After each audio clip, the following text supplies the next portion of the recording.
Per weekend stoest die Andries Noppert nog in de kwartfinale op het WK tegen Messi. Dit weekend speelde hij een prima wedstrijd tegen RKC. En geen creativiteit, geen daadkracht en een Portugese zenuwpees op doel. Het was een dramatische beetje van Cambuur. De Leeuwarden verleerden mij 0-3 van Volendam en binnen nieuwe hikkersluiter van de Eredivisie. Mijn naam is Arjen de Boer en dit is de Sportcast van Omroep Friesland. Daar is het al 1-0 voor Volendam. Als ik nog maar met een praatje bezig ben, zo'n een hele minuut spelen. Doelpunt komt op naam van Bilal Olcik. Hoor ook nog even Robben van Ewijk en die helpt uit. Goeie redding, wat hij de rebound, wat hij 3 nou haast. Oh nee, goeie redding. En dan nog een keer Sar uit en dan zit hij op een RKC-verdediger. Muren. Ja, daar is nummer 12. Mijn hemel. Dit is toch net weer. Binnen een minuut is het 2-0. Misschien op de holle van. Ja, dat is Simon Olsen. Maar ik het echt helemaal nergens op. De stemming is 4 onder het vriespunt. Etienne Vazen, die echt een hele knappe redding hier. Hè. Poe. Nou ja, wordt het hier 3-0, dan is het over en uit te sluiten voor zelfs. Ja hoor, daar is hij. Onvoorstelbaar, Cees. Onvoorstelbaar. De allereerste bal die het Henkie Veerman krijgt, die krijgt hij op zijn knikker. Brian Reino hier in Waalwijk. Het gaat net goed bij Cambuur. Dit wordt Takkum hier. En ook als het naar je stadion komt, de keukenkampioen-divisie van Cambuur. Over en sluiten maar.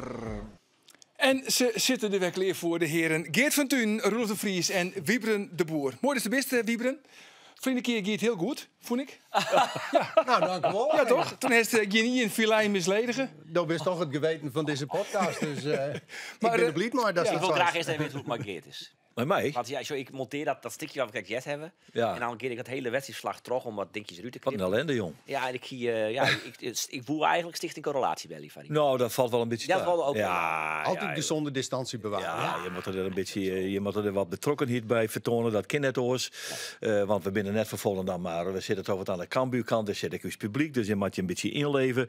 Maar dat gaat tot op zekere hichte en dan is het klaar. En dan zeg ik over en sluiten maar. Maar is er op dit tijd wel sprake van een grafstemming in het Cambuurstadion? Dat denk ik wel. Ja, dat denk ik wel. Volgens mij de paniek hoog. Ja, nou ja, goed. Ik ben natuurlijk correct bij waarom van vakantie uit Eerste Rijk. En derde is het altijd toch wel een beetje. Nou, als je weer waarom komt, dan neem je altijd een presentje mooi van je. En ik dacht van misschien is het wel toepasselijk om deze keer een soort van graafkaars mooi te nemen. Vooral voor elke die het Cambuur een warm hart draagt, Geert, ondij de eer, door meester me oorstekken. En zolang als Cambuur onder ons zit, dan stekken we elke week even een kiesko voor Cambuur. In de hoop dat het goed komt. Ik heb speciaal een hele grote kocht.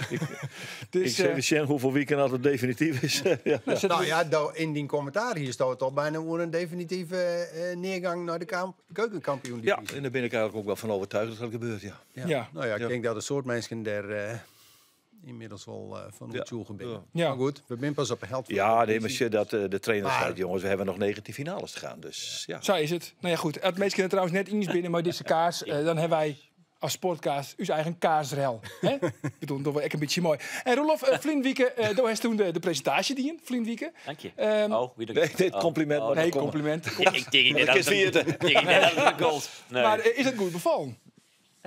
Ik vond het leuk om te doen. Ja, mag ik mij als zwaar maatje? Ja. Ja? Dan mag hij altijd zorgen van Maar mij. dat, Echt? Ja? Nou, ik heb het. Nou ja, goed. Want dat is een cursus natuurlijk. Hè.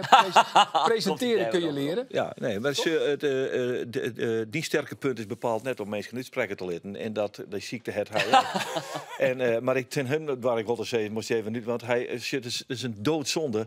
Sander van der Heijden onderbreken in een fantastische analyse van het Cambuurspel.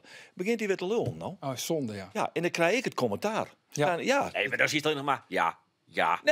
Omdat ik het maar eens ben. En omdat ik die man, omdat ik het jaren wil. Maar het is wel duidelijk, die cursus presenteren kun je leren. Die had er dus nog net maar succes al rond. Nee, dat Dat moet je even graag helemaal afsluiten. Oh, dat wil je maar afsluiten. Nee. Wat ik nog een paar stellingen, jongens. Want we hebben altijd een paar stellingen. Voor je hem elke niet. Mag ik dan ik op bij waarom komen? Deze keer wel. Ja, leuk. Wiebren. Ja. Jay Nunnally is de ideale linksboeten voor SCRV. Nee. Nee. Geert, operatie Hoornhavening is kongensleers als Cambuur net heel gauw de transfermerk op Geert. Dan is het inderdaad kanslees. Ja. Roelof, het is onbegrijpelijk dat Pelle van Amersfoort net in de basis stiert in RKC. Nee, dat is net onbegrijpelijk. Dan voor Wiebren. Het is onbegrijpelijk dat Kees van Wonderen Amin Sar net in de punt van de onval zet. Ja. Ja, daar is het dus maar Injes. Ja. En Geert, ik kom al heel erg lang bij Cambuur, maar samen als je in Volendam heb ik ze nog neersjoen. Nou, ik heb het meemaken hoor. Dat weet ik. Ken ik nog minder? Ik heb Cambuur meemaken doen. Eindigen ze, ik leef Sontje in de wat toen nog gewoon de eerste divisie weer. Toen weer wel echt strieën mee, hè? Oké, Ja, dus het kind nog minder. Ja, het kind nog minder. Het kind nog minder. En de les is dan van Roelof. Roelof, jou me nog een jel hier en dan presenteer ik deze podcast. Juist. Nou ja, we gaan van de volgende nog even wat stellingen in mijn naam. Ja of nee, Roelof? Ja of nee? Ja, zo 100%. Ja, oké. Goed zo. Mijn stelling vinden we beter. Natuurlijk. Moet je vooral jezelf zeggen. Jongens, we zeggen de bot nu uit. We hadden zo'n weekend hebben we erop wachtgemaakt. De start van de tweede competitiehelte. RKC in Jereveen. Hasto die een beetje vermakken, Roelof? Ja, je zoent nog steeds van nou, het is 0-0. Het is net zo dat we deze wedstrijd doet zien die je nog herinner je. Maar ik vond het vooral de tweede helft best wel vermakelijk. Er gebeurde wel een soort. Wie de tweede helft best wel goed. Eerste helft wie wel een beetje schaakspel tussen het 4-3-3 van de Jereveen en het 4-3-2 van de RKC. Dus dat weer wel wat minder. Maar ik vond dat beide ploegen wel aardig voetbal signaleerden. Onderschat RKC net is echt een goede ploeg. Echt een goede ploeg. Ja, vind ik echt een goede ploeg. Wonderploeg. Dat kleeft nee, aan dat RKC. Hè? Het maakt het net uit welk seizoen. RKC wordt altijd een beetje onderschat. Ach, lelijk Nee, eentje. Ja, nou ja. En die hebben toch heel vaak aardige elftal. Nou, Dat was een hele goede ploeg, jongens. Een hele goede ploeg, Jerk, hier aan tafel. RKC is een hele goede ploeg. Nou, ik denk RKC dat is een hele behoorlijke ploeg. Een behoorlijke ploeg. haast Ja. alle spelers die bij RKC op papier staan, zo'n bij Cambuur in de basis staan. Ja, oké, maar Cambuur zit een extra Nou, onderaan. ja, oké. Dan heb ik een kerstje voor ons. Nee, maar hebben een RKC en Sparta bij Gelieks weer een onderschatte ploegen. Vooral op het begin van het seizoen al, die schat je dan echt een beetje bij plekken 15 tot en met 18. Maar dat in het zei, die had gewoon een hele goede ploeg, een goede spelers. Ja. Ah, Maar goed, alweer van de 5e keer dit seizoen van Jereveen 0-0. Wat zei dat? Ja, dat de Heerenveen moeilijk tot scoren komt. En dat het verdedigend heel goed zit. Nou, dat het verdedigend behoorlijk goed in elkaar zit.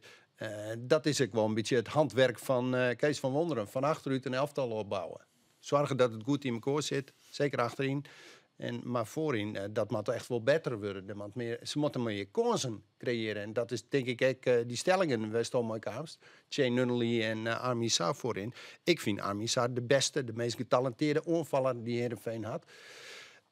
En die jongens zit nou aan de zijkanten. Ja, dan komt ze minder vaak in scoringspositie als in de spits. Centrumspits. Maar het het al je net bij me kort te krijgen, Roelof. Want toen heeft Vlindiek, heeft ook Sidney van Hooijdonk interviewd. Die wordt nou echt bekritiseerd. Echt terug Foppe de Haan, die keer een paar weken aan tafel ziet. Maar ja, hij krijgt echt geen onvier. Want aan de linkerkant zit Amin Saad, die net gelukkig is op die positie. Aan de rechterkant zit eigenlijk een gemankeerde rechtervleugelonvaller. Want hij is eigenlijk, Simon Olsen, een middenvelder. Lid ik net Sjen trouwens. Maar dan is het toch logisch dat de onvier richting Sidney van Hooijdonk minimaal is. Nou, ik vreeg hem naar jou van de wedstrijd in RKC hoe volle kansen die eigenlijk kregen. Nou ja, hij kwam eigenlijk tot ietsje min of meer een mogelijkheid. Een baltje van Olsen die we weer online waren. En dat wie het. Dus het markeert hem vooral om de laatste paas. Het voetballen gaat heel aardig ont, nou ja, de 20 meter lijnen als het ware. En dat denk je, nou, maar Tom Haaien hier die de Iepeningen weer goed voelen. Er weer Troddelini's in de spelen. Maar dan stokt het eigenlijk een beetje. Dan ontbreekt het een beetje om nou ja, de creativiteit of de beslissende paas. En ik maat sissen, Amin Sarr is natuurlijk de beste voetballer die Heerenveen had. Maar hij levert net, hè? En al heel Nou, de lang allerbeste is natuurlijk Andries Noppert. Die is international. Ja, die is international. net. Maar dat is een keeper. Ja, keeper. Ja, maar dit telt net. Een keeper Nou, telt net. natuurlijk telt hij, maar dat neemt toch altijd wat een aparte positie in een elftal in. Maar ik ben voor Marien, dat weet ik net vaak. Maar in principe is Noppert inderdaad de beste. Maar dan op. Tussenzinnetje. Tussenzinnen. Dus het is wel Dat cruciaal. doet mij ook al opvallen, Ik wil wel dat graag tussenzinnetje. dit wordt nog een keer. Maar dat is een iets horen positie in een elftal. Ja. Maar ik vind aan Misar, die maakt echt kop onder zijn kont. Hè. Hij levert net, hij scoort net. Ik qua werklust. Ik weet niet of hij zagrijnig is dat hij links binnen zit op die positie. Maar dat hem uit te krijgen dat speelt had, het vaak wel mooi natuurlijk. Hè? Als een speler feelt, ik ben de beste speler in dit elftal. Maar ik steer net op de positie die voor mij het beste is. Ja, dan brengt ik net het maximale rendement. Maar hij krijgt wel wat signaal dat hij ik op het trainingen wel eens een stekje vallen liet. Het maakt wel wat Weller? wat feller, wat fanatieker, wat serieuzer. Dan kan hij ik wat meer groeien. Hij groeit ik net wat dat betreft. Hij blijft een beetje stilstaan in zijn ontwikkeling. Maar vind ik wel een minder zaak. Ja, dat is zeker een minder zaak. Want nou ja, hij is Kees van Wonderen eigenlijk zo'n weekend de Tierthoorn om om steeds maar de ideale positie te creëren voor Amin Sarr. Hè, in oren steeds maar naar deze wedstrijd in RKC. Maar hij is er dus kennelijk net in slagen. Nou ja, dat kun je net zo stellen. Nee, want hij is toch net op- Hij zit er vanuit zo geweest dat dit het beste team is. Dat die ook wel. Ja. Je bent constant op zoek naar het beste team. Wat is het beste van het team? Zo, je zoens is dat een Timossi qua type speler het speler is die nou een kans krijgen maakt. Want hij wil meer jib kan. En Timossi is eigenlijk de enige echte boetenspeler die er in die selectie had. Maar die is blijkbaar net goed genoeg, want die krijgt eigenlijk geen kans. Dus stelt hij Olsen op rechtsboeten op en Sar op links, wil ze die echte vleugel opvallen op dit start net hebben. Ja. Dat Nou ja, komt goed, het komt eigenlijk zowel aan de linkerkant als aan de rechterkant komt het er net echt lekker uit te verven. Foppe de Haan die ziet hier een paar weken in aan tafel en die zei van Sar die maakt altijd in de spits. Wat vind je hem? Vind je dat ook? Want Wieber zei niet krijgt van ja. Nou, nee, ik vind wel maar de selectie die er nou had dat het wel logisch is dat Van Wonderen zou spelen. Boppen dat Van Hooijdonk levert wel. Hij scoort hem nou 1 op 2. Dus dat is wel prima natuurlijk. Dus dan vies het logisch dat Van Wonderen ook kiest van Hooijdonk in de punt en Sarp dan op links. Dat is maar als een Tjelen Nuliaas komt en die is fit genoeg en die is goed genoeg om in de basis te spelen, dan zou ik ze eens een Nulli op links en dan Van Hooijdonk er toch weer uit. Ja, misschien. En dat is kijk de topscorer. Dus misschien op Rog zelfs in Nulli. En dan Nulli, daar zou ik uiteindelijk wel kiezen voor een Misar in de punt. Want dat is wel de meest ideale spits die er is natuurlijk, dat wel. Ja, dus maar wist het nou vol of net eens maar Wieberen? Wat wil je die stelling? Nou ja, ik vind Sar is de beste onvaller, echt de beste centrumspits die Heerenveen in de selectie had. Ja. Dan moet hij Derek steen. Ja, maar die vraag weer. En ik denk ook dat de rest van een team, als je wist, we hebben een echte centrumspits, de meest getalenteerde zit er, dan spelen ze hem erom. Het zou best kunnen dat bij de rest van de spelers echt een soort twijfel is om Van Hooijdonk. Ik al rent hij 1 op 2. Dat is dan minder makkelijk om spelen. Maar wie moet er al links boeten? Ja, dat is sowieso een probleempositie. Ik denk dat die Nuddeli zou wat doen nou? Ja, nee. Wat is dat, Van Wonderen kiest nou voor de beste team. En dan vind ik het logisch dat Sar op links zit. Maar is dit het beste team? En dat weten we net zeker. Nee, dat weet je net. Nee, ik neem trouwens aan dat hij op trainingskamp daar in Spanje wel een paar keer in de trainingen of in oefenwedstrijden mooi een orenformatie spelen. Dus kennelijk is hij ervan uitzoeken dat dit de beste ploeg is. Zo, hij had spelen maar Sar in de spits en Van Amersfoort erachter en dan Al-Haj op links. Maar dat had blijkbaar net echt goed uitgepakt. Dat had hij in de laatste wedstrijd in de FC Twente. Nou is Dex aan het levert ik net. Dan oefent hij in een wedstrijd, dan mooi. Ja. Het is echt lastig om ze daarop uit te rekenen. Nee. Ja. Ik zou het in ieder geval proberen, mooi Sarri in de spits. Ja, dan heeft nou ouder in RKC nog praat mooi Van Hooijdonk. Pierre Van Hooijdonk. Ik zou haast deze Pierre Van Hooijdonk, maar op het allerlaatste moment kon ik Pierre nog even niet slikken. Maar zullen we even jaren naar dat interview? Heb je het gezien eigenlijk of geluisterd? Nee, niet geluisterd. Ik versta geen Fries. Nee, dat klopt. Nou, er is vast wel iemand die het voor je vertaald heeft. Of, ik heb het heel vaak doorgestuurd gekregen. Oh, echt? Ja? Ja. Van wie krijg je dat doorgestuurd eigenlijk? Nou, mensen in Breda veel. Oh, je vrienden en zo. Ja. Wat vond je van zijn verhaal? Voor zover je het hebt kunnen verstaan. Wat ik er wel vond, dat doet er niet heel veel toe. Hetgene gewoon is dat ik ook weet dat ik dingen moet ontwikkelen. Maar voor mij is iemand die ongeveer 1 op 2 loopt in een heel jaar Eredivisie. Weet ik niet waarom daar echt veel discussie over is. Maar zijn Fop is een mening en dan die mag hij gewoon uit. En ik kan er niet zoveel mee. Ik moet gewoon mezelf focussen en mezelf verbeteren. Maar ja, ik vind gewoon dat ik hoort te spelen. Ja, even natuurlijk, dit wie dus de reactie van City van Hooijdonk op wat Foppe de Haan hier aan tafel zei in de podcast. Dat hij altijd kiezen zou voor Amin Sarr in de punt van de oor dat City van Hooijdonk dan op de bank zit te zoeken. Ja, overigens het interessantste wat hij zei in dat interview, dat zit je net in zien in dit fragment, vind ik.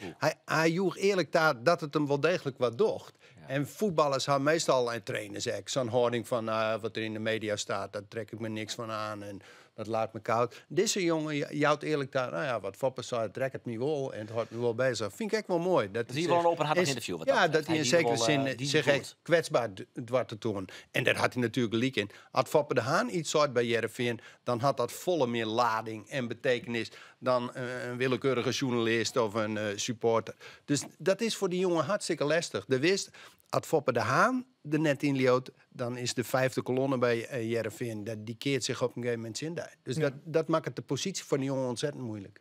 Nog even naar Uche Nunnally. Komt hij nou of komt hij net? Nou, hij is op proef. Het is nou Mandy. Hij had Snijf wat eerst maar traind.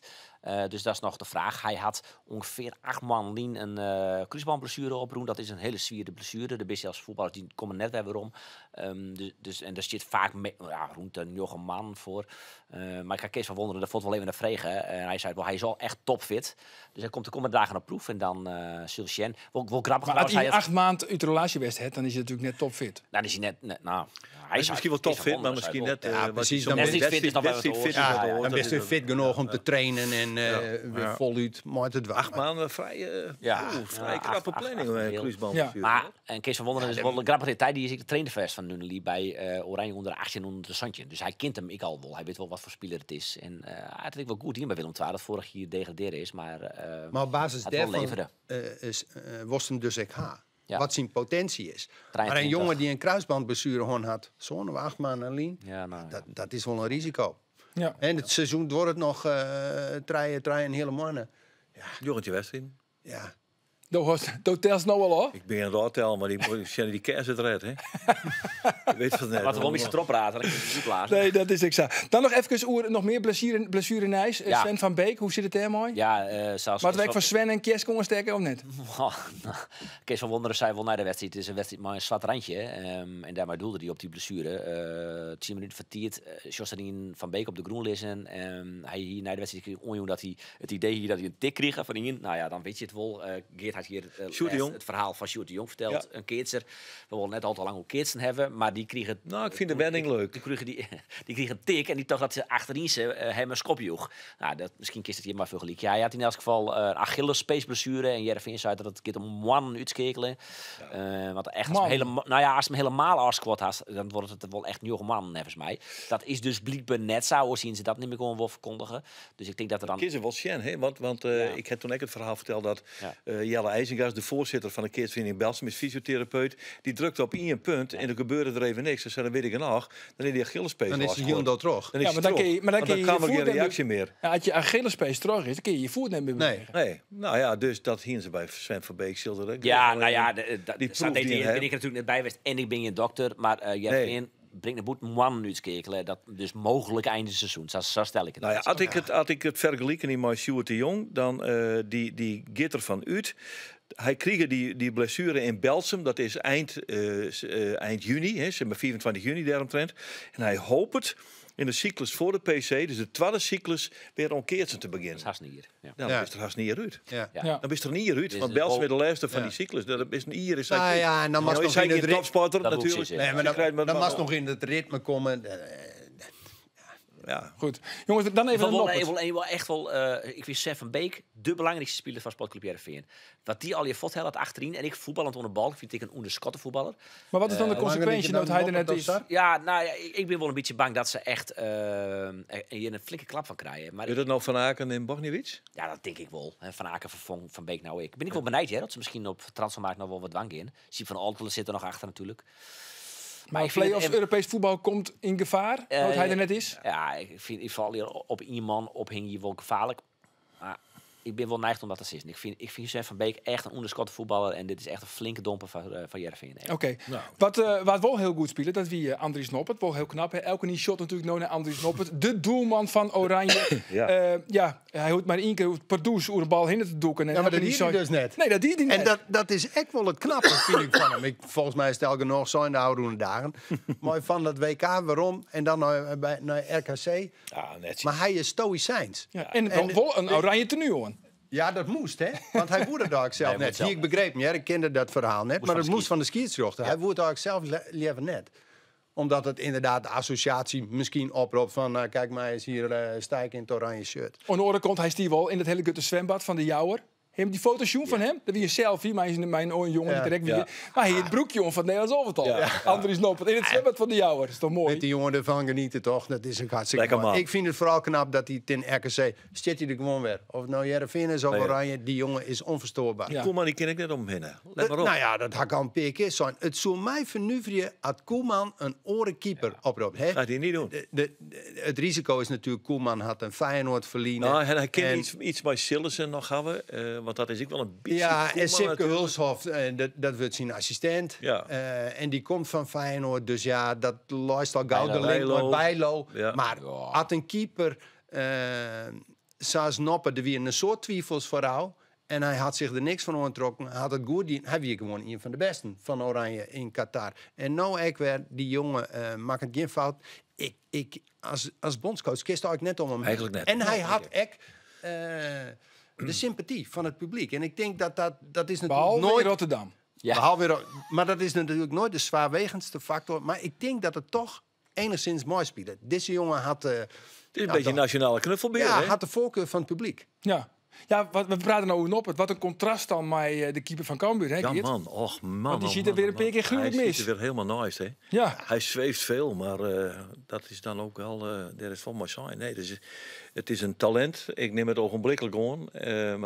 Maar dan was het wel een beetje Shenlid, Maar hè? nou, hij had wel een beetje snelheid, dat die echt goed. Maar het is dit weer eigenlijk hopeloos, hè? Mag ik eens een keer wat op tafel gooien? Ja, gooi dat. Want zo Cambuur er misschien goed ontwan om Sonny Stevens weer om te helpen. Want die zit al zo'n oktober op de bank, ergens in Kreta. Is dat misschien een idee? Sonny Stevens heeft een uitermate betrouwbare keeper aan. Die kist er Savadell zetten en dan ben ik ervan overtuigd dat hij wolpunten pakt voor Cambuur. Wat Virginia direct net was, joh. Nee. En volgens mij wie die basisspeler bij OV Kreta, maar nou net meer. Hij wie Nee. basisspeler.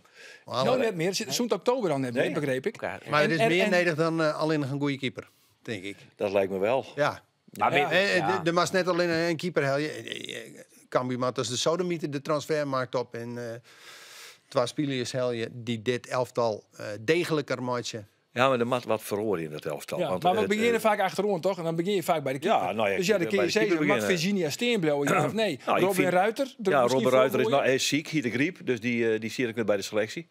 En die verwacht zich eigenlijk echt voor de wedstrijd in de treffers nog net. Dus de zal Virginia wel keeper.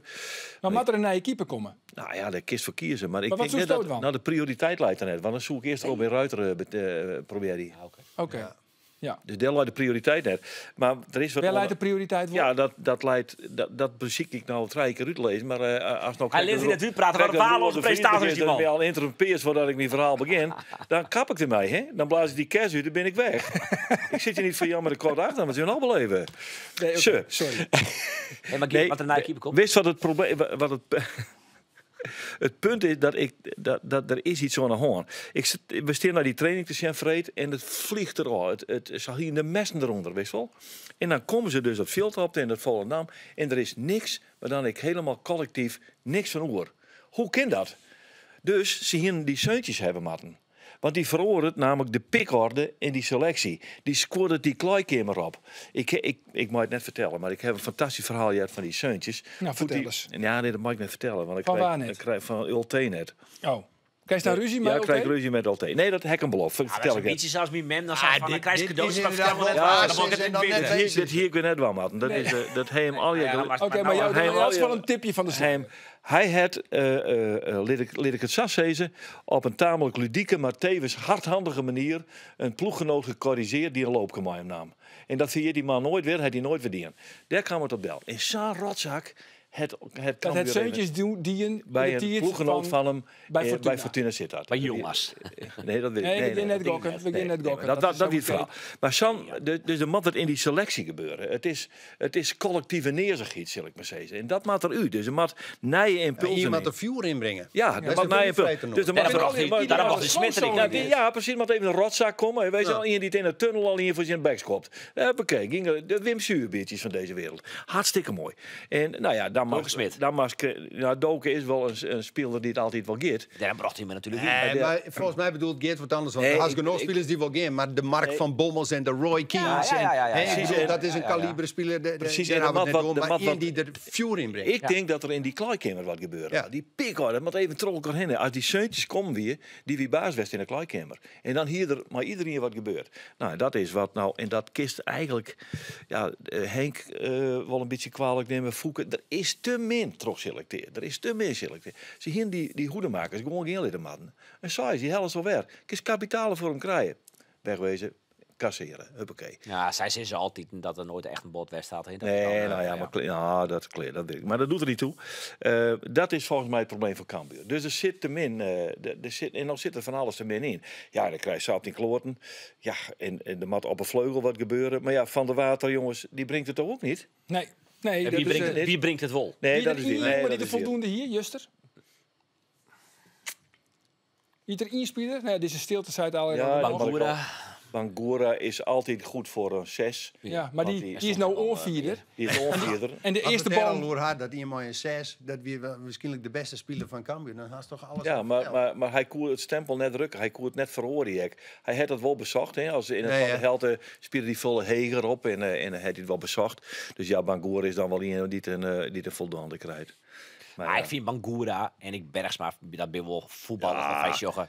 Kwaliteit. Bergsma kist hij wel op rekenen. Die doet geen gekke dingen. Precies. Bij Hoedemakers en Jacobs zijn we dat ik. En Ja, maar die hebben net de vorm die het zei. Jacobs die is een ooit gewonnen. KKD-voetballer, jongens. Ja, maar hoe kan het dat twaalf van die jongens, maar eigenlijk Ulrikes ik, Vlienszoen goed tot fantastisch winnen en nou heel matig tot niks. Hoe kan dat? Ja, Ulrike zeg, ja, had er nooit gehoord. Misschien hè? is dat, Het is misschien is dat het Ulrikes. symptoom van een elftal wat geen vertrouwen meer had op een gegeven moment. Maar ik begreep dat Ulrike zegt voetbal. Die wil naar Finland, toch? Ja. Daarom die hij juist direct net bij de wedstrijdselectie. Nou, ze zei dat is ziek weer. Maar er ging wel verhaal dat hij ergens in Finland zitten had. Ja. Of nog zit. Nou, hij wil heel graag een transfer richting Finland. Hij had het direct wel zien. Ik denk dat hij ook wel terug heeft dat dit een zinkend schip is. Ja. En dan willen ze graag, nou ja... Dan Waarom willen nou ze- hoes? Waarom? Nou ja, in de mijn om. buurt. Mijn in de om. buurt. Maar Ja, het is wel bij hem in de buurt. hè? Ja, het is wel bij Ja, mij. nou ja. Hoort naar je Voorkant Helsinki van naar het bed. Torino. Die verhalen gaan wel. Er gaan wel echt verhalen dat er een linkspoeten bij komt. Er gaat een verhaal dat er een speler op proef komt. Ik ken hem nog geen naam. Ja, jongens, ik krijg het nog even net. Maar Nee. Ja, Saffeletiet had ik net. nee. Nee, en Orenploegen zit ik net stil. Hè. Peer Koopmeiners had eerst ooit ook wel eens op een listje staan bij Cambuur. Ja. Die gaat nou naar Excelsior. Zie die, Nou, 17 naar RKC dus. Op Volendam had het die jongen van Olympique Lyon. Die Fransman. Ja. Die is direct in de basis. Ja. Pom. Ja. Die jongetje hier, zit hij al. Hè? Nou ja, het voordeel is, Cambuur had nog eventjes. Want het is nog net 31 januari. Gebeurt er eigenlijk nog wat bij Andries Noppert? Gaat die nog vod? Van de 31ste, wat denkst je? Nou ja, als me vrees wat ik denk dan is ik ja. Wat het kind toch, ik haast net oor dat de keeper die gauw opkwam is en de keeper is van het Nederlandse elftal dat er net een club is die hem helligeert. Dat kan ik me haast net voorstellen. Maar ik zeggen dat ik hem na de wedstrijd in RKC spruts en ik naar aanleiding van dat partij wel toch van nou, er gaat nou wat komen. Al hier we vooral ik even over Ajax voor zelfs. Even hier. Is er al een club die hem bij Dijmelden had of bij die zaakwaarnemer? Of? Ja, zeker. Maar wat ik zeg, dat ben een mooi verhaal. En ik weet dat ik op een lijstje stond van Ajax en noem maar op. Ja, dan moet je overreden of je dat allemaal wel weten, want dat ben als verhaal. Ajax had hem wel bij Dijmelden of bij die zaakwaarnemer? Hoe, Nee, ze hebben wel contact met mijn zaakwaarnemer daarover. Maar ja, klaar. net er ook nog wel. Nou ja, ik denk dat zij de juiste meest op de juiste plek hebben, maar ik hoop er voor ze. En ja, die gaan nog wat de keuze maken. Ja, een goed recht, maar prima. Ja, toch? Is dat nog teleurgesteld? Nee, waarom? Omdat het een mooie club is. Ja, zeker. Maar Meer verdien denk ik. ja, maar wie als zulke clubs die heel graag willen hebben, dan komen ze voor. En als je strijd de keus bent, ja, dan snap ik dat je eerst verhoren gaat. En als je die hebben, dan is het mooi voor hun. En is er al een club bij Jervin die hem melden had? Nee, net ook wit. Nee, net ook. Niks concreets nog. Nee. Verbaast hij dat eigenlijk? Nee, omdat ik er net een heel op mee bezig ben. En Dat wil ik eerlijk zijn. Hè. nee, maar ja, ik verwacht je dat er wat zou komen en dan moet het wel gaan kloppen. Nou ja, hij kan het wel mooi vertellen, hè? Ja, ik heb verschitterend Prachtig. Maar dat jaar vind ik nog wat. Heel leuk, Biedt hij me een beter contract aan om verlengen ze omheen met dat contract. Wat dan, whatever. Toch, komt er nog actie van die Jereveen? Of is dat al het eigenlijk? Nou, ik had die vraag net zo letterlijk al steld op Ferry. Dus ik kan nog een ja of nee daarop zitten. Maar ik denk net dat dat gebeuren gaat. Omdat ik denk, dat zij ik wel weten, dat er een club komt die het bedrag wel op tafel is. Ja, Dat die is zal wel. En als het lijkt me contract wel met hem reëel. niet brekt, dan wordt de transfersom heger. En Ja. dan internationaal. Hij had nou 4 wedstrijden spelen op het WK, maar hij had nog net in de Europa Cup. of zo Nee, maar spelen. hij weet Dus wel- als dat bedrag te heeg wordt, dan binnen de clubs die denken, nou, dan toch maar een oor denken. Maar als je nou Ajax binnen en je ziet geen keeper. Ja, nou ja, het En je had mag me- Hij kiezen had nog tussen... zo die Argentijnse keeper. Ja, Ja, dat is Geronimo de reservekeeper van Het had 18 me jaar. Maar je kent de eerste keeper van dat ze Nederland zelf die wel, hebben. Helly. En net erom ook heen, jongens, want dan kunnen we hem even verstaan. Ze hellen de tweede keeper van Argentinië. Ja. Maar ze kennen de eerste keeper van Nederland hebben. Ja. Als Nederlandse club. Dan hel je toch Noppert? Ja, het zou ik ook Ik denken. slaat helemaal nergens op. Er Ja. zit wat achter op zijn eigenlijk het idee. Ik weet Nou niet ja, of dat- Ajax helpt dus die Argentijn. AZ, Matthew Ryan van Kopenhagen. Dus daar gaat die sowieso al net in. Hè? Nee, maar AZ ken ik net betalen, denk ik. Nou ja, die willen in elk geval net te volle betalen. Dat is duidelijk. Nou ja, en er wist net wat dat contact tussen Ajax en Heerenveen West is. Wat Heerenveen vrij gaat aan Ajax. Nee. Nee, Ajax had Even hem net melden bij Jervin. Ik zat hem al nog maar melden bij de zaakwaarnemer van Andries. En hij ja, zei dat ik in de zintje van als je dan de tweede keuze binnen, dan snap ik dat je net win binnen. Dus blijkbaar wie die de tweede keuze van Ajax om hem te hellen. En wie die Argentijn de eerste of dat hadden. Ja, helder. Ja. Geert, er was wel eens zijn van dat de maand januari de meest wichtige mannen wie van Cambuur in de clubskiernis. Nou, Of zetten we het nou te sterk del? een beetje dramatisch deel zetten was dan. Cruciaal, hij wordt het. Cruciaal. Nou ja. Ik heb best wel een handje, maar Mijn wedstrijdje Volendam, Emmen, Fortuna Sittard, Ja, Sparta. Sparta. Ja. En ze volgen ten koste van alles in de Eredivisie below. Ja, Daar ja. zit daar wel wat in. Ja, nee, het is wel cruciaal. Dat ben ik Chinstanders werd je geacht weer om punten te hellen. Nou ja. Nou, er is in elk geval juist net een heel soort van te vernemen. Dan heeft nog een ouder in praat met George Ulte. Ja. Even Nou, jij eerst of was er nog wat toe zeggen? Ja, nou, ik heb hem vragen hoe hij daar nou om onder viel. Omdat ik zei van, ik begin op een training als de brandweer en ik sta hier meestal veel niet met de kop naar onder. Hoe heeft hij dat beleefd? Dat weer de vraag aan Ulte. Je bereidt je 6 weken met de ploeg. Nou, ik zelf nog langer voor op deze wedstrijd. Niet alleen deze wedstrijd, maar goed, dat is wel het begin van je seizoenshelft. Ja, dat je dan eigenlijk voor mijn gevoel binnen 1 minuut tijd, minuut 8 en 9, alles weggooit. Ja, dat gaat natuurlijk heel veel teleurstelling. Tegelijk had ik nooit verwacht toen ik hier tekende dat het vanaf de eerste dag een rode loper zou zijn met alleen maar overwinningen. Dat het zwaar zou worden, wist ik. Alleen vooral de manier waarop je vandaag het zelf weggeeft, dat geeft natuurlijk de grootste teleurstelling. Is het berusting wat we zorgen? Of... Nou, hij zei het van net. Hij vindt dat, ja, ik zei dat, nou wordt het nog moeilijker. Want ik vond, zeg maar 27 punten uit 20 wedstrijden al een bol. Dan moet je het jongetje komen. Dus, Ja, hij zei al heel iets van. Hij vindt dat ik net zou redeneren, mat. Oké, maar hij zei toen van we willen een serie deel zetten. We matten een serie deel zetten. Dat had hij als ze echt verliezen over Volendam. Ja. Als ze nou wegverliezen van Emmen, ja, dan is het net George U2, maar dan is het George 0-2. Ja, precies. Ja. Dat Ik vind dit echt nog geen berusting trouwens. Nee? Nee. Het is wat zei Juster, ik zeg de samenvatting bij Studio Sport. En bij die 2-0 of 4-0, dat weet ik. Ja, zie je de Dus hoofdstuk. die langs de kant en de 60 Ik denk, ja. Wat gebeurt hier? Toen dacht ik wel van, jongen,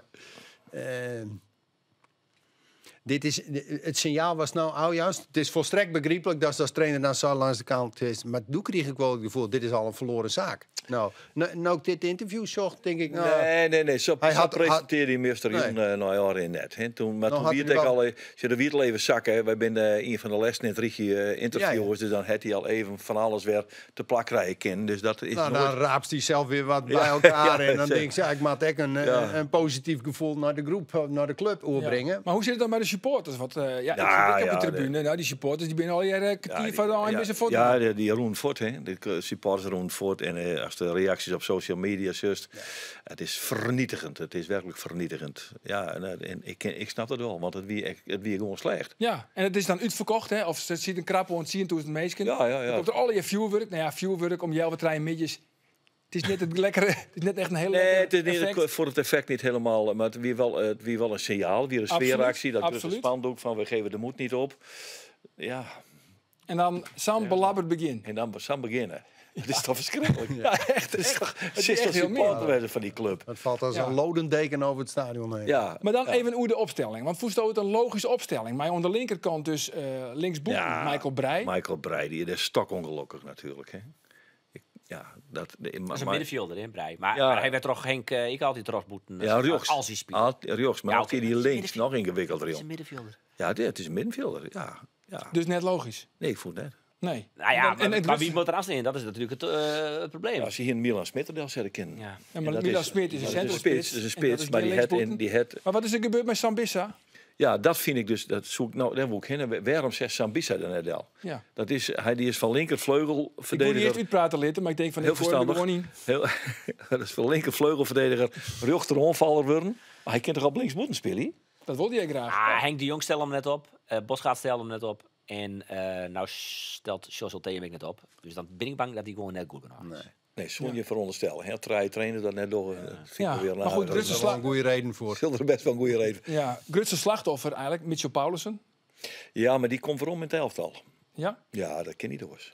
Ja, Sander zei, zet met je Paulussen derde. Ja, dat vind ik echt. Die moest op de linkerkant zetten.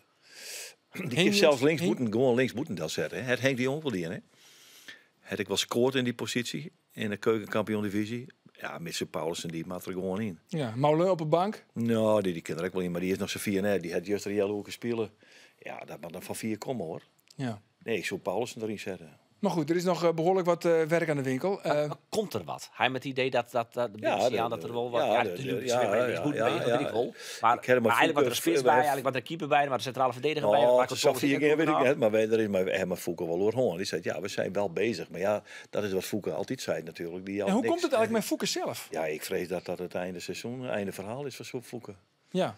En goed, Fouke heeft altijd Charlotte echt verboen onder het feit van mocht Cambuur eventueel degraderen, dan is mijn missie misleren. Ja. En dan, dan is hij sowieso weg. Op. Ja, zijn contract erin te hij heeft maar niks. Ik had net het idee, ik doe het er ook dat je, het is januari en dan rent je contract in juni. Ja, dan denk je toch eens een keer, jongen, we moeten eens even nog gaan. Ik vind dat apart. Ja, dit is vaak de periode dat hij dan zitten ging, vooral in de winterstop. Maar hij is tussen zitten? Nee, toch? Nou, net dat ik weet. Nee. Hij zei, er is nog net maar een praat. Nee, en dan was ik op die maar zo'n man zitten, want er was dan ook de nieuwe technisch man, of hemzelf, de kans aan om weer voor het nieuwe seizoen. Dat wordt nou heel ingewikkeld. Want dat dan wordt nog heel ingewikkeld. Hoe langer dan het wachten is maar heen. Ja.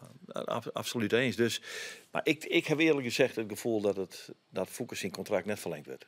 Nee, dat denken wij eigenlijk al hier, hè, aan deze tafel. Ja, dat hij nou alleen niet vast zien dat hij hier bij u zo'n tafel ziet en op de wijze waarop je toen de Sputs, toen toch wij al hier, dus klaar. Ja, maar het is wel heel erg ongelukkig, want hij maakt wel naar spelers nou helien en er gebeurt maar niks. Wat is nou de rol dan van Bert Hollander in deze? Nou, dat is een toezichthouder. Ja. Ja, die gaat niet over het onttrekken van spelers, die maar toezicht op een directie houden. Jawel. Dus je kan heel goed je Fouke zeggen van, moest het beter niet best doen, maar... En dat is een lastige situatie natuurlijk. Als Fouke Boy zelf ook het gevoel had van, ze hoemen je net meer. Dan is hij natuurlijk echt net motiveerd om zich nog maximaal op die transfermarkt in te zetten. Om spelers voor Cambuur te halen. Dat is ook net professioneel vinden overigens. Nee, dat is net professioneel. Maar nee. Elke menselijke eigenschap zal is Fouke Boy echt net vreemd. Nee, dat vind ik maar niet eens. Wat ik wil, nog steeds werd ik dat zeker met als vreemd is. Als nou naar de vorige transferperiode zit, en dat is 31 augustus, in de laatste dag. En dan komt er nou al je namen die drop binnen, komt er dan Mambini uit de Hegelgoed. Ik heb het moeilijk om die naam uit te spreken. Mambimbi. Mambimbi. Nou ja, hij zit gelukkig nooit in de basis, dus heb ik niet les van. Bauma. Ja. Mark Bauma. Nee, maar en dat is dan zo'n speler van Zwitserland onder 21. En die wordt dan helle als de linksboeten. Ja. Dan heb je toch net helemaal goed je zaken varrelkoor. Of zo stinken van net. Ik vind dat zo apart, hè? Ja. Het is nog een idee misschien, wat ze hier natuurlijk altijd dat is echt die hele skimmige woord van zaakwaarnemers en dat spel op de transfer. En ben een heel soort zaakwaarnemers die droppen al je namen bij technisch directeur. Het weer verschrikkelijk op die laatste dag. Wat er al je net, wat ik net op een app binnenkreeg, dat weer echt verschrikkelijk. Gewoon, wie is dit nou weer? Maar je komt er gewoon achter, Geert, dat het verlies van een Sonny Stevens, maar ik en Erik Schouten van achteruit, want ik vind Erik Schouten net eens volle minder als die jonge Leon Bergsma. Maar vooral Issa Kalon, die mis je. Issa Kalon, dat is een jongen die wil mijn snelheid en een individuele passeerbeweging, die koert tenminste een twaatje in situatie creëren. En dat kennen ze allebei net. Kennen ze net, nee. En dat van de Waterrek net. Nee, van de Waterrek net. En het is de tandem Bangura-Kalon die het voor de verrassingswaardigheid. Ja. Dan nog één moment wat wij wel vernuiveren. Ik moest er eigenlijk eerlijk zijn, ik wel een beetje om luidje. Dat wie de wissel bij Volendam. Want Robert Muren, die wordt naar de kant hellen. Ja. En dat wie toch de man die het kampioen maken het. Onder luid applaus. Hij verliet het veld. En dat applaus gaat in één keer oer in een enorm fluitconcert. Want zijn vervanger is dan Henk Veerman. Ja, fantastisch, hè? Ja, heel mooi. Maar vervolgens helpt Veerman echt met zijn gram. Want zijn allereerste balcontact is de kopbal.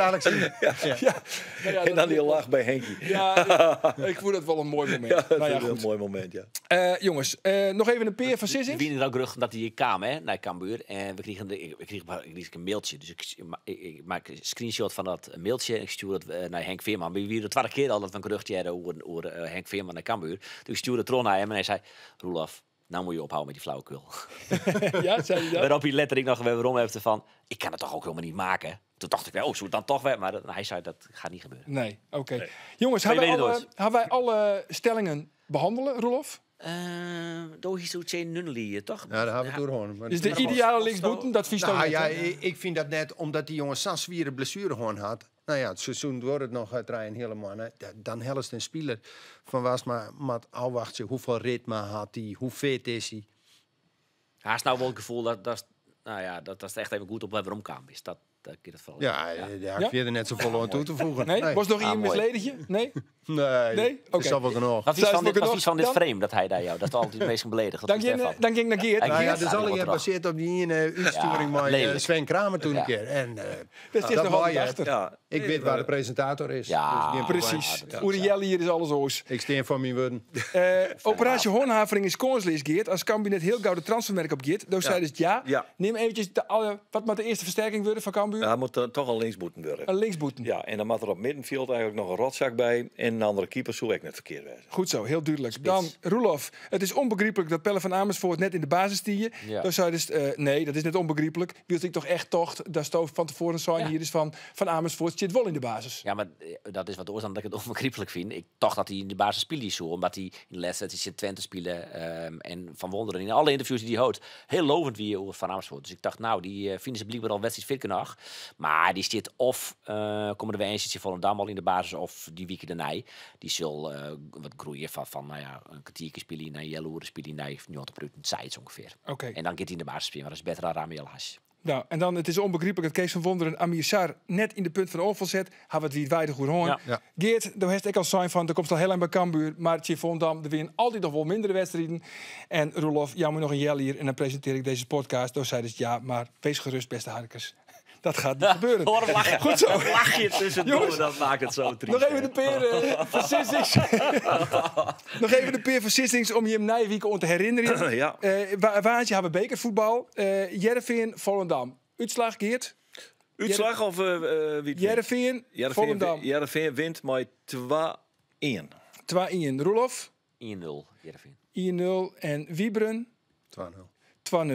Dan gaan we naar Cambuur de treffers. Geert? Het is de Treffers Cambuur Roos. Oh, excuus. Ja.